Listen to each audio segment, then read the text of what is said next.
You're listening to WRHU Radio, here with your host, Gary Duff, on 88.7 FM. Anticipation for the movie Atlas Shrugged has been building. And joining us to talk about its release, the executive director of the Atlas Society, who was a pivotal role player in the movie's production, David Kelley, joins us. David, how are you? I'm fine, thanks. So, Atlas Shrugged has been rumored to have been in production for over 50 years. What was your response to it finally kicking off? I'm tremendously excited when I saw the project going forward beginning last April, and then when I saw that they had met the timetable to keep the rights last June. And then as I saw more and more of the film, first the script and the selected scenes and so forth, I keep getting more excited. This is such a dream come true for all of us who love Atlas Shrugged, the novel, and are aware of how many failed efforts there have been over the years, beginning with Ayn Rand herself. Now, how long did it take to make this movie? Literally less than a year. John Aglioloro decided in early April, in fact, right about this time last year, that because he had not been able to line up a studio to do it, he had worked with some, all those projects had fallen through. He decided to go forward with it as an independent project. He had to race a timetable because his option on the film expired on June 15th. So between April and mid-June, he put together a production team, got a script developed, cast the movie, and they began filming in time for just before the deadline. And so the filming was done in about 5 or 6 weeks last summer, and then since then it's been post-production. The movie was actually completed at the end of February, and since then it's been all about promotion. Now, you mentioned one of the producers, John Aglioloro. What kind of role did he ask you to play in the movie's production? Going back for 10 or 11 years, I've been consulting with him on scripts. He asked me to be his script consultant because he was dedicated to the idea of making a novel that was true to the philosophy and the story of Atlas Shrugged, recognizing, of course, that cinema is different from a novel and that there would be many adaptations and changes required. But the bottom line, absolute necessity was that it be true to capture the basic philosophical outlook and worldview. And so because that's my expertise, I have reviewed a number of scripts going back over that period and sent detailed comments, worked with script writers, trying to solve what I thought were problems in scripts. So then how true is the movie to the book?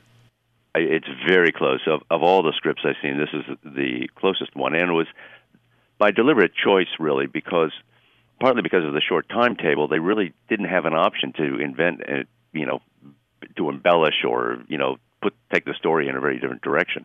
But the scenes are mostly taken, are based on the film. Anyone who knows and loves the book will recognize many of the scenes and even some of the dialogue, which they very skillfully adapted from the novel, including, some of the great lines in the novel.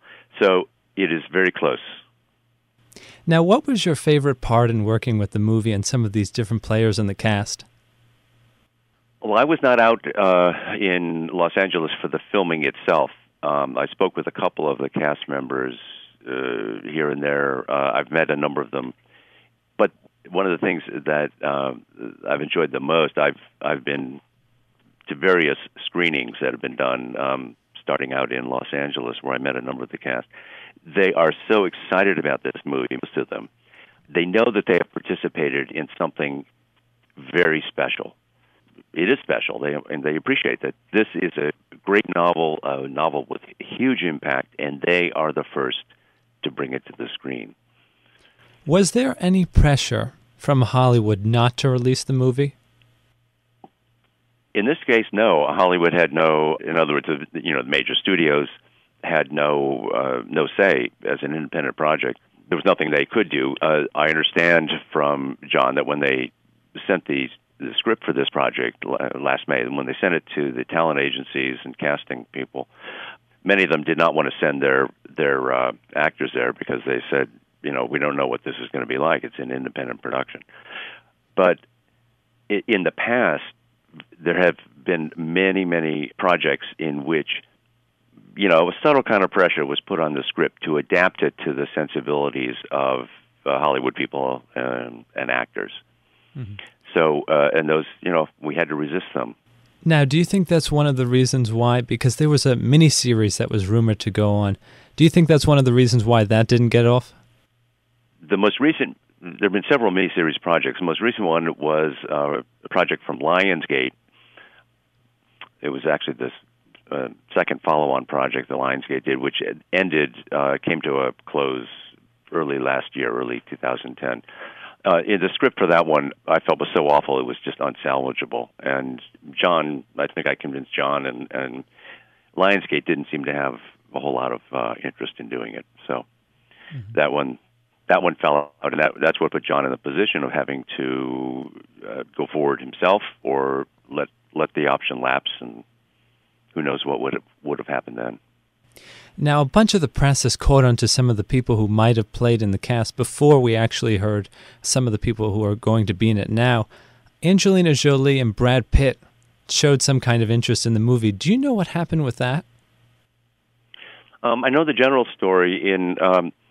This is, once again, Lionsgate from about 2004, I believe, through 2008. They had a deal with John Aguilar to produce a single feature film, and Randy Wallace, the screenwriter for Braveheart and a director for Braveheart and as well, and various other movies, developed a promising script. It still had problems, but that was the project that Angelina Jolie was attached to. She was going to play Dagny.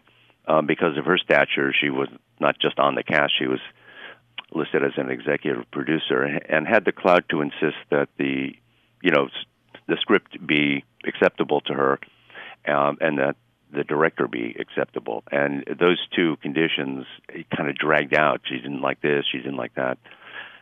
And then she got involved with another movie. She got pregnant, had a child, and the movie was just kind of in limbo. And then in the fall of 2008, when the financial crisis hit, I think